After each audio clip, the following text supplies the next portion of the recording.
Thanks, Sam. Continuing coverage this morning on the damage left behind by tornadoes that swept across West Michigan nearly 2 weeks ago. I mean, just take a look at that damage that was left behind. We should tell you, cleanup from those storms still ongoing. And this morning, we're getting an update from Ottawa County where we do know an EF0 tornado touched down in Zealand and Park Townships. 13 on your sides. Aaron Sullivan is live in Park Township this morning. Aaron, you were in Ottawa County the day after those storms.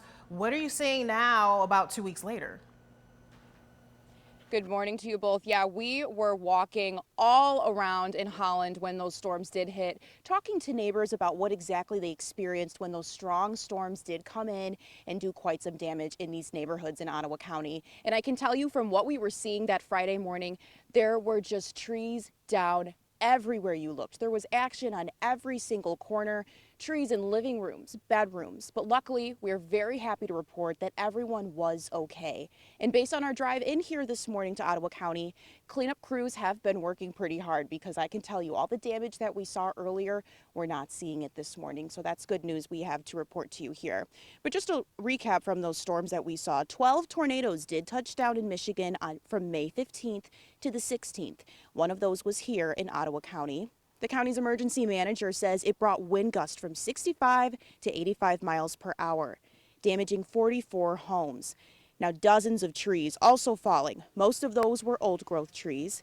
That is at least $8 million worth of damage from those trees. And on top of the tornado, there were also 90-mile-per-hour straight line winds that were also causing damage to this area. So despite all of that damage, the county is not applying for disaster relief. And at a meeting last night, the emergency manager explained why. It's intended to ensure health and safety of persons and really to defray costs for entities and jurisdictions. For individuals, insurance is always the primary resource. There's part of that calculation. Are the people insured or are they not? It has to do with the house, and our people were. Never intended for insured private property losses.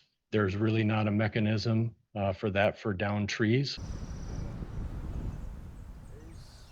The emergency manager went on to say that all of the homeowners impacted are insured in Park Township, which is another reason there's no need to make an emergency declaration. So we do have a few things written down for you if you do live in Ottawa County. We want to remind you crews have cleaned up most of the damage, but the city is also working on having a debris drop-off center at a local business. Once more information is released about that, we'll absolutely keep our eyes on it, and you can find that information on 13onyourside.com. For now, in Ottawa County, I'm Aaron Sullivan, 13 on your side.